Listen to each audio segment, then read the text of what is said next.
Hello friends, welcome back to my channel. ఈరోజు క్లాస్లో మనము తెలుగు మెథడాలజీకి సంబంధించిన కొన్ని బిట్స్ డిస్కస్ చేద్దాము. టెట్ ఎగ్జామ్ రాసే వాళ్ళకి యూస్ఫుల్ అయ్యే విధంగా నేను సొంతంగా క్వశ్చన్స్ తయారు చేసుకొని ఈ బిట్స్ ప్రిపేర్ చేస్తున్నాను. సో మ్యాక్సిమం మంచి స్కోర్ రావడానికి క్లాసెస్ చేస్తూ ఉన్నాను.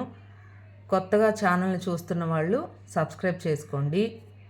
అలాగే క్లాసెస్ నచ్చిన వాళ్ళు లైక్ చేయండి. మీ ఫ్రెండ్స్ అందరికీ కూడా షేర్ చేయండి ఫ్రెండ్స్. ఓకే, ఇప్పుడు ఫస్ట్ బిట్ చూద్దాము. ఇవి నాకు ఇంపార్టెంట్ అనిపించిన బిట్స్ అన్నీ నేను ఒక క్వశ్చన్ పేపర్ లాగా రెడీ చేసి ఇస్తున్నాను. ఏమన్నా మిస్టేక్స్ ఉంటే కామెంట్ సెక్షన్లో కామెంట్ చేయండి. Okay, first one. భాష అనే పదం ఈ ధాతువు నుండి ఉత్పన్నమైనది. ఏ భాష్, బి బాస్, సి భాష, డి భాష. ఆన్సర్ తెలిసిన వాళ్ళు కామెంట్ చేయండి.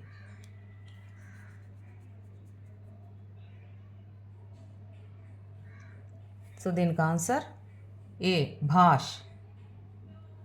ఈ భాష అనే ధాతువు సంస్కృత భాషకు సంబంధించింది. భాష అనే ధాతువుకి అర్థము మాట్లాడడం అన్నమాట. సో అది కూడా క్వశ్చన్ అడగొచ్చు. భాష అనేది ఏ భాషలోని ధాతువు, ఏ భాష నుండి వచ్చింది అని అడగొచ్చు. కాబట్టి అది సంస్కృతం. నెక్స్ట్, డాష్ ప్రకటన సాధనమే భాష. ఏ మౌఖిక, బి లిఖిత, సి భావ, డి భాష. ఆన్సర్ని కామెంట్ చేయండి.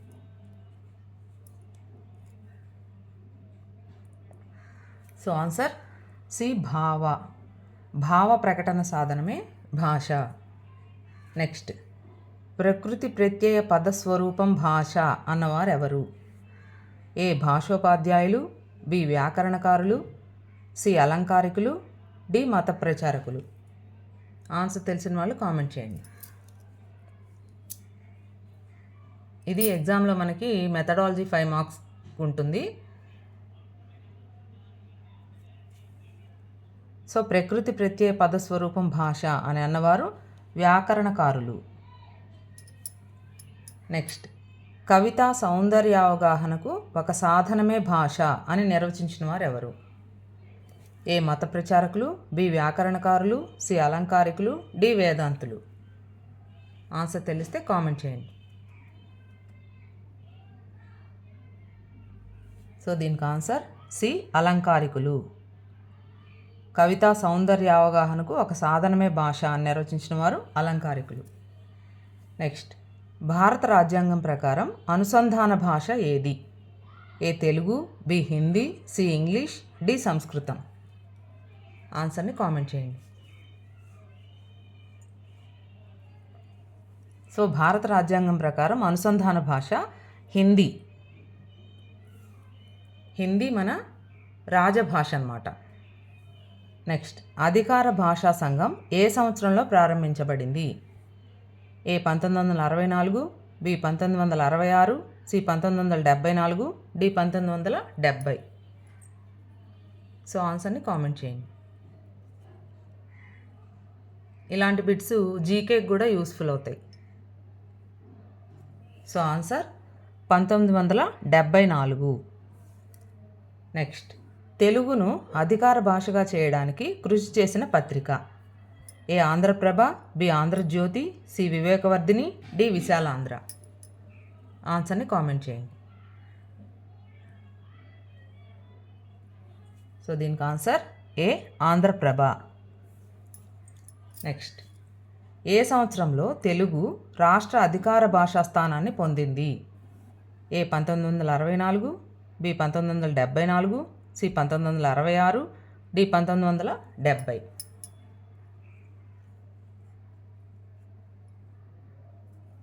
సో దీనికి ఆన్సర్ సి 1966. నెక్స్ట్, భారతదేశంలో త్రిభాషా సూత్రాన్ని ప్రతిపాదించిన సంవత్సరం?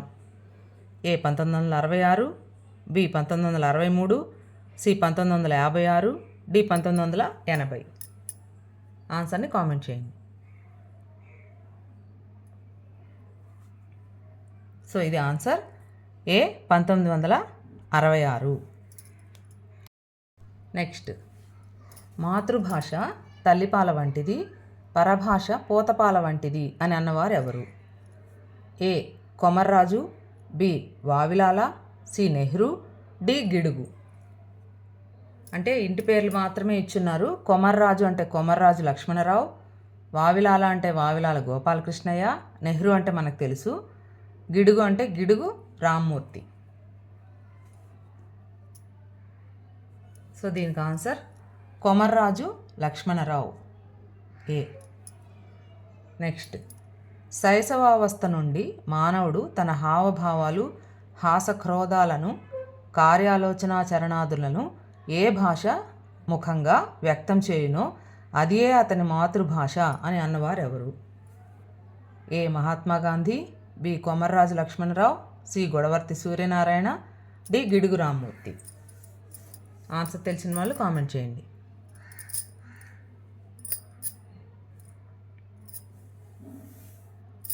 సో శైశవావస్థ నుండి అంటే పుట్టినప్పటి నుండి మానవుడు తన హావభావాలు, హాసక్రోధాలు అంటే హాసం అంటే నవ్వు, క్రోధం అంటే కోపం, తన భావాలన్నిటినీ ఏ భాష ముఖంగా వ్యక్తం చేస్తాడో అదే అతని మాతృభాష అని అన్నవారు గొడవర్తి సూర్యనారాయణ. నెక్స్ట్, తెలుగు అధికార భాషా వ్యాప్తికి ఉద్యమం స్ఫూర్తినిచ్చిన వ్యక్తి? A doctor C Narayana Reddy, B KM Munshi, C PV Narasimharao, D Vavilala Gopalakrishnayya. Answer తెలిసిన వాళ్ళు కామెంట్ చేయండి.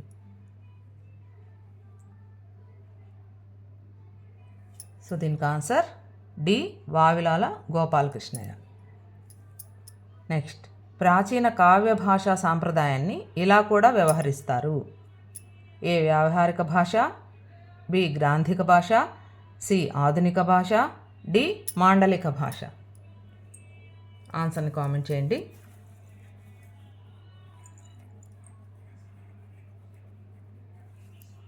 సో ప్రాచీన కావ్య భాషా సాంప్రదాయం, ప్రాచీనంగా గ్రంథాలు ఎలా రాసేవాళ్ళు? గ్రాంధిక భాషలోనే రాసేవాళ్ళు కాబట్టి బి గ్రాంధిక భాష. నెక్స్ట్, కరికులంకి సంబంధించిన కర్రెరీ అనున్నది ఈ భాషా పదం. ఇది ప్రతి మెథడాలజీలో వస్తుందండి ఈ bit. A French, B Greek, C Latin, D ఆంగ్లం. ఆన్సర్ని కామెంట్ చేయండి.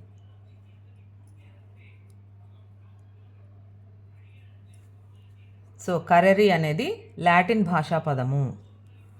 నెక్స్ట్, తెలుగు వాచకం ప్రధానంగా ఈ పఠనానికి ఉద్దేశింపబడినది. ఏ క్షుణ్ణ పఠనం, బి మౌన పఠనం, సి విస్తార పఠనం, డి ప్రకాశ పఠనం. ఆన్సర్ని కామెంట్ చేయండి.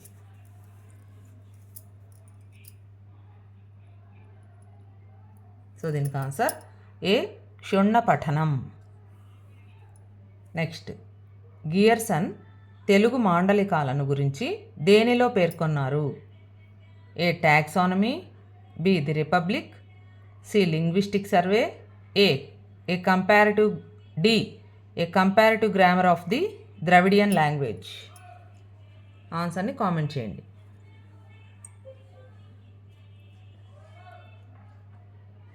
సో దీనికి answer C linguistic survey. Linguistic survey ఎవరు రచించారు అని అంటే గియర్సన్. అది కూడా ఒక బిట్టుగా అడగడానికి అవకాశం ఉంది. సో గియర్సన్ తెలుగు మాండలికాలను గురించి లింగ్విస్టిక్ సర్వే అనే పుస్తకంలో పేర్కొన్నారు. నెక్స్ట్, దేశ భాషలందు తెలుగు లెస్స అని అన్నవారు ఎవరు? ఏ భీముడు, బి శ్రీకృష్ణదేవరాయలు, సి పెద్దన, డి తిక్కన. తెలుగు గురించి ఏ టాపిక్ వచ్చినా ఈ మాట అందరూ ఉపయోగిస్తూ ఉంటారండి, దేశ భాషలందు తెలుగు లెస్స అని. సో అది అన్నవారు బి శ్రీకృష్ణదేవరాయలు. నెక్స్ట్, ఆంగ్లం మాతృభాషగా అధికార భాషగా గల రాష్ట్రం? A Nagaland, B Haryana, C Goa, D Sikkim. Answer తెలిసిన వాళ్ళు కామెంట్ చేయండి. అంటే మన దేశానికి అధికార భాష హిందీ, కానీ ఈ రాష్ట్రంలో ఆంగ్లం మాతృభాషగా అధికార భాషగా ఉందన్నమాట. అది ఏ నాగాలాండ్. నెక్స్ట్, పర్యాయ పదాలు అనగా ఏ ప్రకృతులు, బి వికృతులు, సి సమానార్థకాలు, డి వ్యతిరేకార్థకాలు. ఆన్సర్ని కామెంట్ చేయండి.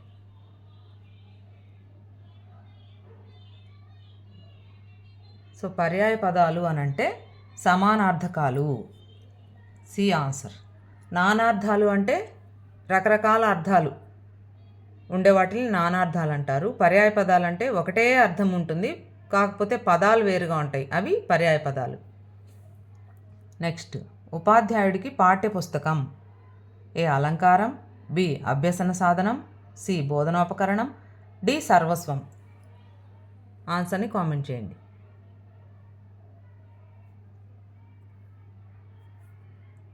సో దీనికి ఆన్సర్ సి బోధనోపకరణం.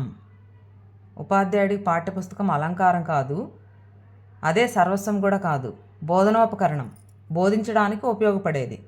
అభ్యసన సాధనం ఎవరికి? విద్యార్థికి అన్నమాట. నెక్స్ట్, జాతీయాలను ఈ విధంగా కూడా పిలుస్తారు.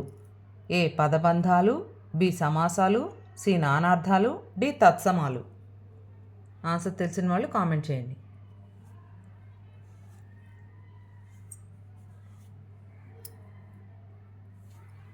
సో దీనికి ఆన్సర్ ఏ పదబంధాలు. నెక్స్ట్, ప్రకృతులు అనగా ఏ తద్భవాలు, బి విశేషాంశాలు, సి తత్సమాలు, డి క్రియలు. ఆన్సర్ తెలిసిన వాళ్ళు కామెంట్ చేస్తూ ఉండండి. సో ప్రకృతులు అనగా సి తత్సమాలు. నెక్స్ట్, వాచిక చర్యకు ముఖ్య ఆధారం ఏ లేఖనం, బి మౌన పఠనం, సి ప్రశ్నావళి, డి వ్యాసరచన. ఆన్సర్ని కామెంట్ చేయండి.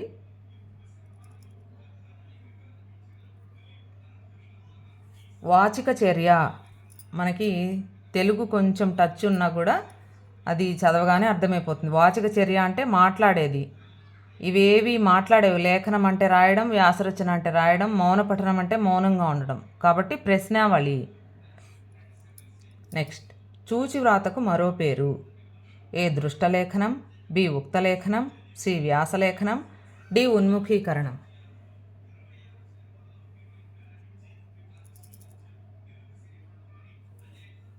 సో చూచి వ్రాత అంటే దృష్టలేఖనం. నెక్స్ట్, సరైన క్రమాన్ని గుర్తించండి. ఏ శబ్దం ధ్వని అర్థం, బి శబ్దం అర్థం ధ్వని, సి ధ్వని శబ్దం అర్థం, డి ధ్వని అర్థం శబ్దం. ఆన్సర్ని కామెంట్ చేయండి.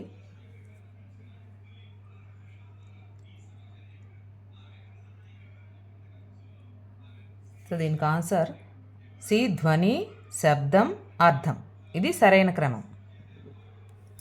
నెక్స్ట్, భాషా శాస్త్రజ్ఞులు ప్రపంచంలో ఎన్ని భాషలు ఉన్నాయని చెప్పారు? A 5420, B 2769, C 2796, D 4520. ఆన్సర్ని కామెంట్ చేయండి.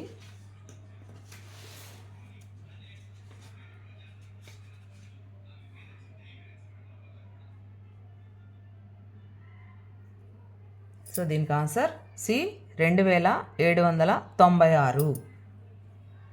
నెక్స్ట్, కొఠారి కమిషన్ అనుసరించి 1 నుండి 5 తరగతుల వరకు బోధనా భాషకు కేటాయించిన సమయ శాతం ఏ 30%, బి 40%, సి 20%, డి 50%. ఆన్సర్ తెలిసిన వాళ్ళు కామెంట్ చేయండి.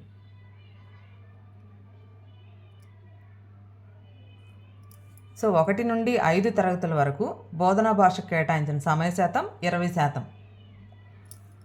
అలాగే 5, 6, 7, 8 ఈ తరగతులకు ఎంత సమయ శాతం అనేది మీరు కామెంట్ సెక్షన్లో కామెంట్ చేయండి. నెక్స్ట్, ప్రాతిపదిక విద్య లక్షణాలలో ఒకటిగా దీనిని పేర్కొనవచ్చు. ఏ ప్రాథమిక విద్య, బి మాధ్యమిక విద్య, సి వ్యక్తిగత బోధన, డి మాతృభాషలో బోధన. ఇది కూడా ఇంపార్టెంట్ బిట్ అండి. సో ప్రాతిపదిక విద్య లక్షణాల్లో మాతృభాషలో బోధన అనేదాన్ని మనం పేర్కొనవచ్చు. నెక్స్ట్, ఆపాత మధురమైన కళ. ఏ సాహిత్యం, బి చిత్రలేఖనం, సి సంగీతం, డి నాట్యం. ఆన్సర్ని కామెంట్ చేయండి.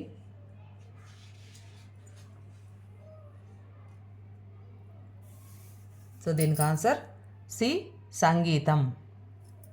అదేవిధంగా ఆలోచనామృతమైన కళ అని అడిగితే అది కవిత్వం. అలాగే భావాశ్రయమైన కళ అని అడిగితే అది నృత్యం. నెక్స్ట్, బహుళైచ్ఛిక ప్రశ్నలు ఈ స్పష్టీకరణకు చెందుతాయి. ఏ వివేచించుట, బి వర్గీకరించుట, సి గుర్తించగలుగుట, డి జ్ఞప్తికి తెచ్చుకొనుట. ఇది ఏ మెథడాలజీ వాళ్ళకైనా కామన్గా ఉండే బిట్. సో దీనికి ఆన్సర్ గుర్తించగలుగుట. బహుళైచ్ఛిక ప్రశ్నలు అంటే ఇవే, ఇలా 4 ఇచ్చి వాటిల్లో ఏది కరెక్ట్ ఆన్సరో మనం గుర్తించడం అన్నమాట. సో గుర్తించగలుగుట. జ్ఞప్తికి తెచ్చుకున్నట ఎప్పుడు వస్తుంది? మనకు ఖాళీలు ఇస్తారు కదా, ఖాళీలను పూరించుము అని, అప్పుడు మనం జ్ఞప్తికి తెచ్చుకొని రాయాలన్నమాట. సో అవి జ్ఞప్తికి తెచ్చుకున్నట్టుకి ఉదాహరణలు అవుతాయి. నెక్స్ట్, శిశు మనోవిజ్ఞాన శాస్త్రరీత్యా భాషా నైపుణ్యాల్లో 3వది. ఏ శ్రవణం, బి లేఖనం, సి భాషణం, డి పఠనం. ఆన్సర్ని కామెంట్ చేయండి.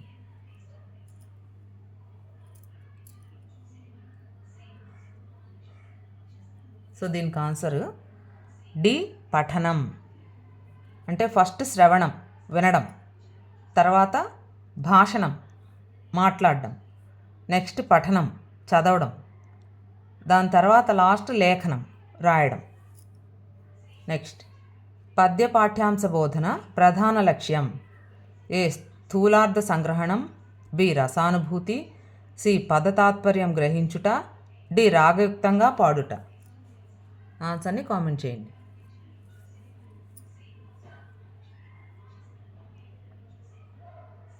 సో పద్య పాఠ్యాంశ బోధన ప్రధాన లక్ష్యం రసానుభూతి.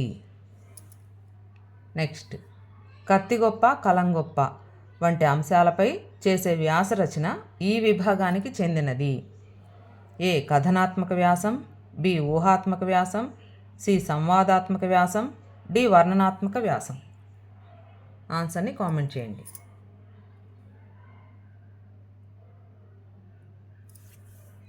సో దీనికి ఆన్సర్ సి సంవాదాత్మక వ్యాసం. సంవాదాత్మక వ్యాసం అంటే వాదించడం, కత్తి గొప్ప కలం గొప్ప అని మనం వాదించుకోవడం, మనం ఇంగ్లీష్లో డిబేట్ అంటాం కదా, అట్లా అన్నమాట.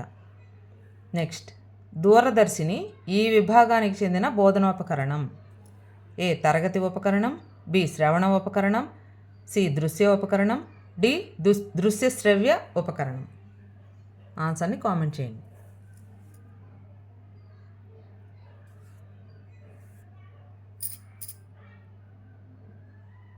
సో దీనికి ఆన్సర్ దృశ్య శ్రవ్య ఉపకరణం.